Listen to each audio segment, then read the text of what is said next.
नमस्कार दोस्तों। आज मैं आपको सुनाने जा रही हूँ।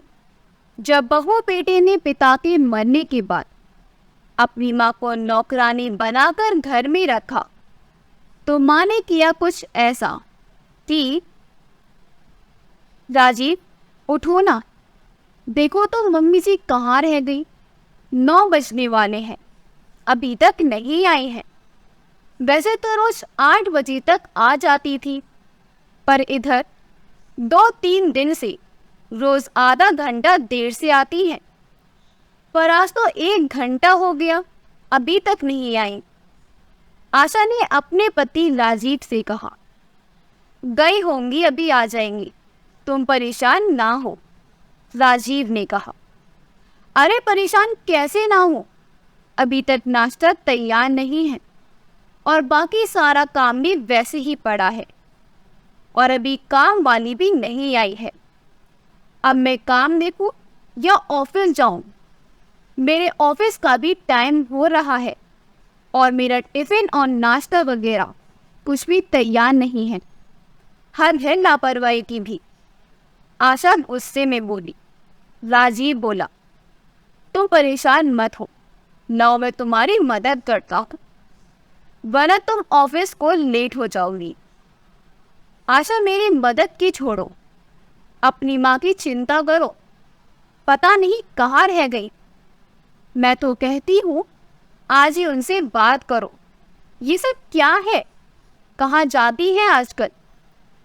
आ जाएंगी, कहाँ जाएंगी? कहीं बातचीत में व्यस्त हो गई होगी, राजीव ने कहा।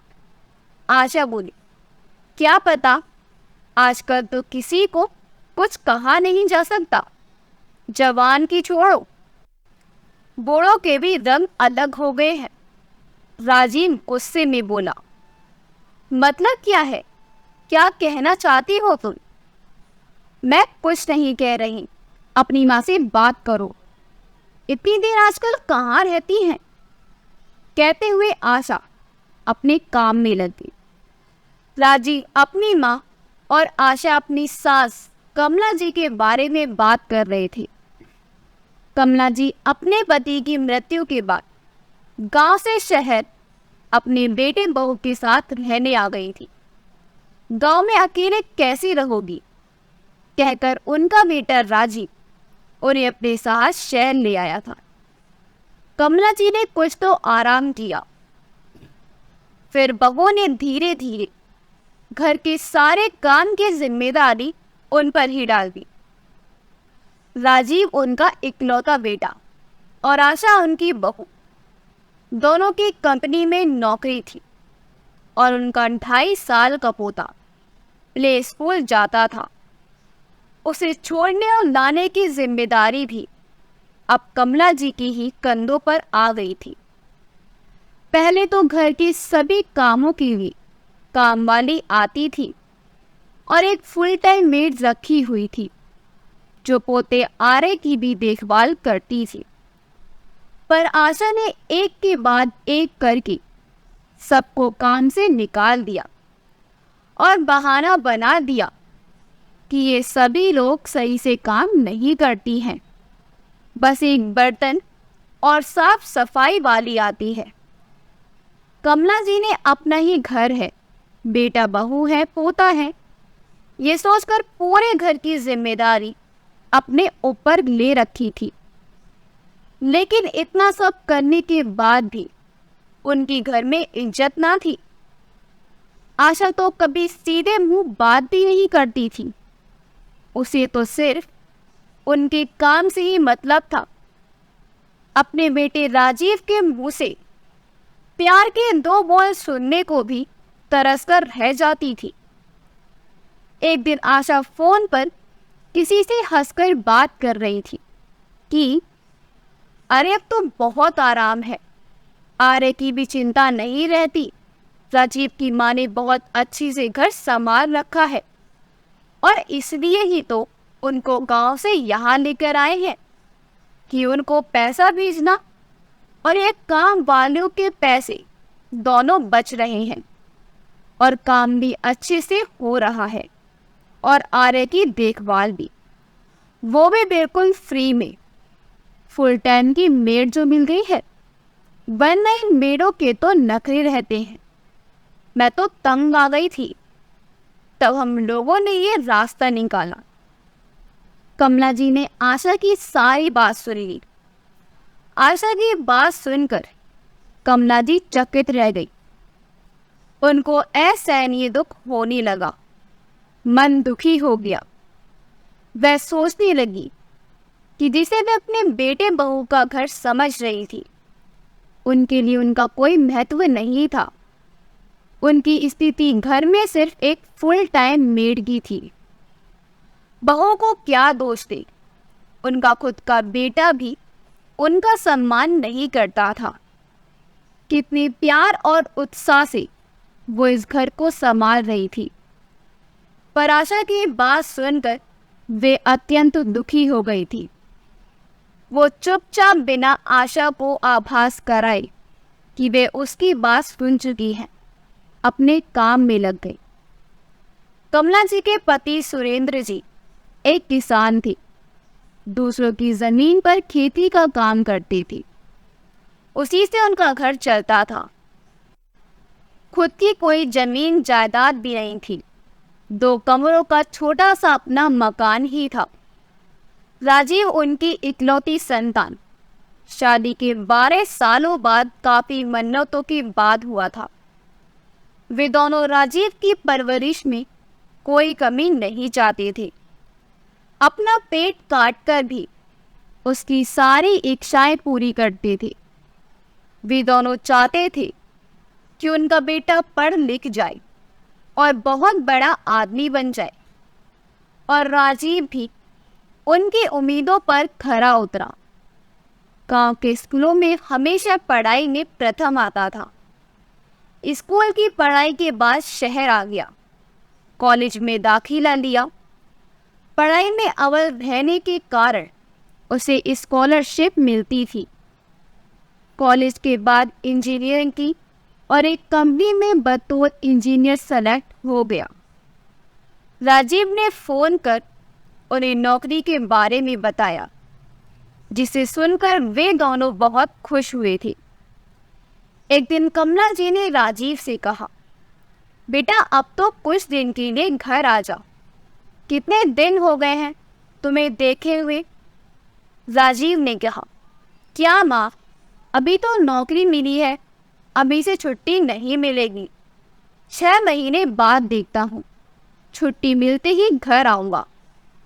करीब 8 महीने बाद राजीव 2 दिन के घर आया और माँ और बाबूजी से कहा कि उसे एक लड़की पसंद है और हम दोनों अगले महीने शादी कर रहे हैं।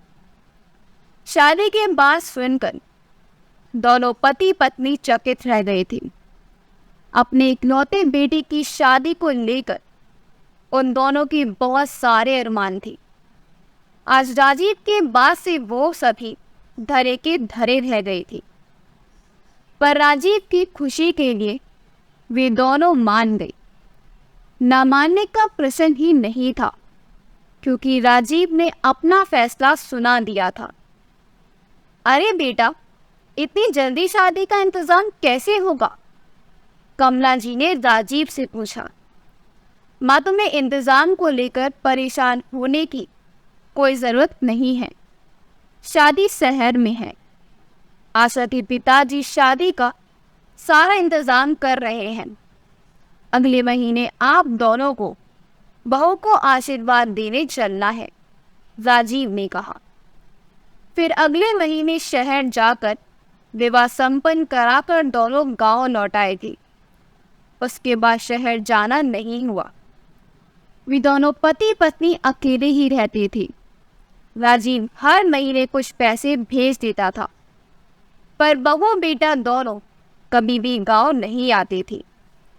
कभी कभी बस वो उनसे फ़ोन करके उनके हाल चाल पूछ लेती थी। कमला जी और सुरेंद्र जी दोनों इस बुढ़ापे में भी एक दूसरे के साथ के सहारे जीवन गुजार रहे थे। एक दिन अचानक सुरेंद्र जी की मृत्यु हो जाने पर राजीव गांव का मकान बेचकर कमला जी को अपने साथ शहर ले आया। आज भी कमला जी अपने पोते आर्य को छोड़ने प्ले स्कूल गई थी, इसलिए उन्हें 1 घंटा हो गया, अभी तक नहीं आई थी। इसी कारण से आशा गुस्सा हो रही थी, क्योंकि अभी तक कोई भी काम नहीं हुआ था। तभी कमला जी ने घर में प्रवेश किया। कहाँ रह गई थी आप? हम दोनों कितने परेशान थे, राजीव ने कहा। हाँ बेटा, परेशान तो हो ही गए होंगे तुम लोग, क्योंकि अभी तक घर का कोई काम जो नहीं हुआ, कमला जी ने कहा। अरे माँ, ये कैसी बातें कर रही हैं आप? मुझे तो इस बात की चिंता हो रही थी कि इस अनजान शहर में इतनी देर तक कहाँ लगा दी आपने, कहीं रास्ता तो नहीं भूल गई, राजीव ने कहा। मुझे खुशी हुई ये सुनकर बेटा कि तुझे अपनी माँ की इतनी चिंता है। जुग जुग जियो मेरे लाल, पर अब अपने घर को संभालो तुम लोग, क्योंकि मैं जा रही हूँ, कमला जी ने सपाट लहजे में उत्तर दिया। जा रही है माँ? मगर कहाँ और क्यों? क्या हो गया है? राजीव और आशा एक साथ बोल पड़े। कमला जी के जाने की बात सुनकर आशा और राजीव दोनों ही चौंक गए थे। आशा के तो चेहरे का रंग ही जैसे उड़ गया था, ये सोच कि अब घर और लंच को कौन संभालेगा और घर के सारे काम कैसे होंगे। जब से कमला जी आई हैं, तब से तो वो घर में तिनका भी नहीं हिलाती थी। सारे काम और आर्य की देखभाल सब कमला जी ही करती थी, और वे दोनों निश्चित थे, और नौकरानियों को दिया जाने वाला पैसा भी बच रहा था। पर माँ, अब कहाँ जाएंगी आप? अब तो गांव का मकान भी नहीं है, और इस उम्र में आप अकेले कहाँ रहोगी? और आपको यहाँ क्या परेशानी है? राजीव ने पूछा। बेटा, तुम्हें इन सब की चिंता करने की कोई ज़रूरत नहीं है। मेरे रहने और खाने पीने सबका इंतज़ाम हो गया है। क्या माँ, कहाँ रहेंगी आप? राजीव ने आश्चर्यचकित होकर पूछा। वो मुझे एक डे केयर में काम मिल गया है, वेतन भी अच्छा देगा, साथ ही साथ उन्होंने खाना रहने का भी इंतज़ाम किया है। मैं तो कल से वहीं जा रही हूँ। क्या आप डे केयर में काम करेंगी और वहीं रहेंगी? ये आप क्या कह रही हो माँ? कम से कम मेरी इज्जत के बारे में तो सोचा होता। शहर में मेरी कितनी इज्जत है और उसे आप धूल में मिला रही हैं, राजीव गुस्से में बोला। अच्छा माँ जी, इस वजह से आजकल आपको देर हो रही थी। आपको अगर यहाँ कोई परेशानी है तो हमें बताइए, पर आप यहीं रहिए। क्यों? इस तरह के काम करके हमारी बदनामी करना चाहती हैं आप? आशा भी राजीव के सुर में सुर मिलाते हुए बोली। आशा की बात सुनकर कमला जी मुस्कुराई और बोली, बहू, काम तो काम होता है, और फिर वहाँ काम करके मैं सम्मान के साथ रहूँगी, और फिर फुल टाइम मेड से तो मुझे ये काम ज़्यादा अच्छा लगेगा। जिसने घंटे की नौकरी उतने ही घंटे काम करना होगा। कमला जी की बात सुनकर आशा के चेहरे का रंग उड़ गया। वह एक शब्द भी नहीं बोल पाई। कमला जी बोली, और हाँ, तुम लोग अपनी बदनामी की चिंता मत करो। आखिर तुम्हारी माँ हो, अपने बच्चों की बदनामी हो, ऐसे कैसे कर सकती हूँ? मैं शहर से दूसरे शहर जा रही हूँ, जहाँ तुम्हें कोई नहीं जानता। कमला जी राजीव और आशा की ओर मुखातिब होकर बोली और अपने कमरे में चली गई, और राजीव और आशा अचंभे से खड़े देखते रह गए। अगर आपको हमारी कहानी अच्छी लगी हो तो हमारी वीडियो को लाइक करें, शेयर करें, और हमारे चैनल योगी वॉइस को सब्सक्राइब कर दें। आपका बहुत बहुत धन्यवाद। मिलते हैं अगली वीडियो में।